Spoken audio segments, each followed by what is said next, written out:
शेतीची शेती खात पळी जुने लोक म्हणे शेती संग बेमानी करावं नाही म्हणे. म्हणजे बी टाकलं ना तिनं उगवलं पाहिजे म्हणे. बरोबर. आता तर निरा कंपन्या बेमानीच करते. कंपन्यात लय आरामी आहे, त्यांनीच पैसे कमवायच्या मागा लागली. शेतीने संग बेमानी केली की देव हे करते म्हणे. पण आता म्हणजे काही निरा बेमानी होत लागली.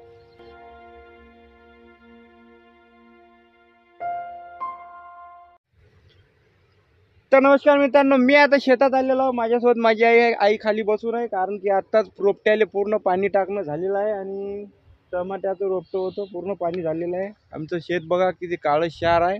आमच्या शेतात सोयाबीन पेरलं होतं पण निघालंच नाही, बियाणं खराब निघालं, कंपन्यांना धोका दिला. इकडं तिकडं मस्त मागच्या शेतात बघा किती मस्त जबरदस्त ऊस लावलेला आहे, जिकडं सोयाबीनही निघालेलं आहे. आणि आमचं आंब्याचं झाड पाकळी हिरवं कच आहे जबरदस्त. इकडे संत्र्याचे झाडाले पहा किती मस्त संत्र्याचे ते लाईने संत्र लागली, एकदम लाईने संत्र लागली. पहिले लई मोठे संत्र होते, याची झाड निकाल सुटली नाही.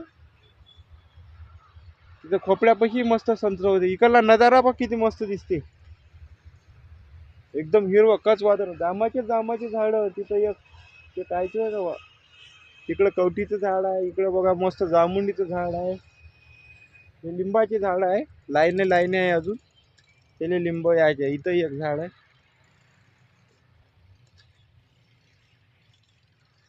हे बघा इकडलं वातावरण बघा, पूर्ण काळं शेत आहे. सोयाबीनच निघालं नाही, बारीक दिसत असेल तुम्हाला, एकदम बारीक उली कुठं फुटकर कुठं निघालं नाही. पुरं बी मातीत गेलं यावेळेस, सगळं धिंगाणा झाला. आईपाशी बसू, दोन शब्द बोलू आईले. इथंही बी आत्ताच आईचं पाणी टाकणं झालं आमच्यावालं.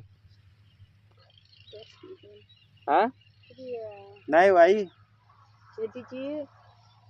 शेती खात पळी जुने लोक म्हणे शेती संग बेमानी करावं नाही म्हणे. म्हणजे बी टाकलं ना तिनं उगवलं पाहिजे म्हणे. बरोबर. आता तर निरा कंपन्या बेमानीच करते.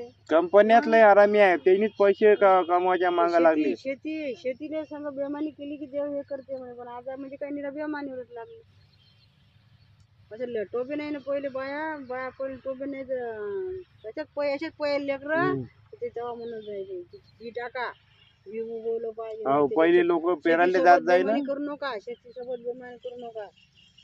आता तर सगळ्याच याच्यात बेमानी आहे, कायच्यातही भेसळच आहे म्हणलं. बेमानी करून राहिले तर काय, तेलात भेसळ, हळदीत भेसळ, साखरात भेसळ, तांदूळात भेसळ, प्रत्येक गोष्टीत भेसळ आहे म्हणलं. आता सगळे लोक फक्त पैसे कमवायच्या मागे लागले. माणूस मेला तरी जमते म्हणजे. दवाखान्यातच गेला एखादा माणूस, पेशंट पाहावर किती बिल काढते.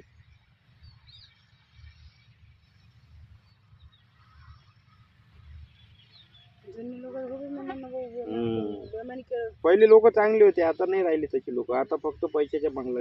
लोकांचं तरी घेणं देणं राहिलं का आता? लोक फक्त स्वतःचा विचार करते म्हणलं, पैशाचा. फक्त स्वतःच पाहिजे, दुसऱ्याचं काही घेणं देणं नाही आता कोणाला. तर आता किती वाजले असेल? 6:30 जवळपास. किती वेळ थांबू आपण अजून शेतात? थांब ना, अंदाज बोलू दे ना. काय करतो घरी तिथं? तर आता आम्ही मस्त बसून आईन मी थंड्या हवेत. पण हवा तेवढी आहे नाही, पण वातावरण लय थंड आहे. पाणी येते वाटते बहुतेक आज. येते की नाही बाई? निसर्गाची परिसर आहे बाबू, येते का नाही येते तर आपल्या हातचं असं काय. आज पण आबाळ दाटून आहे मस्त, तुम्ही पाहू शकता. हे बा पुरा आबाळ एकदम दाटून आहे. इकडे चिमणी आहे, हे बा कशी उडा लागली चिमणी. तुम्हाला दिसणार नाही तिथून, पाखरं मिट्टू.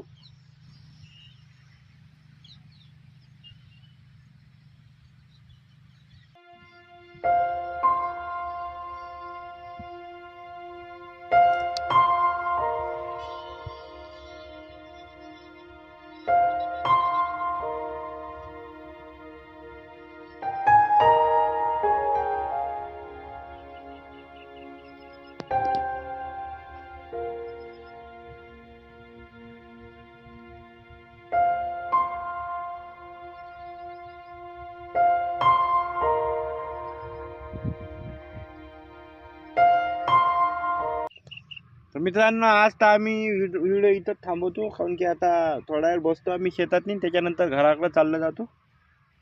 आता बसलो आम्ही जरासा विचार करत, कारण की आमच्या शेतातलं बियाणंच निघालं नाही. पुरं शेत आमचं काळ भोर आहे, तुम्ही पाहू शकता मागं माझ्या.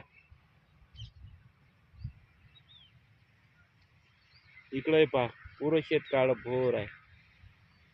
असा झिंगाणा झालेला आहे. तर व्हिडिओ कसा वाटला कमेंट मध्ये सांगा आणि नवीन असाल तर सबस्क्राईब करायला विसरू नका. भेटूया नेक्स्ट व्हिडिओ. तर जय महाराष्ट्र, जय शिवराय, बाय बाय.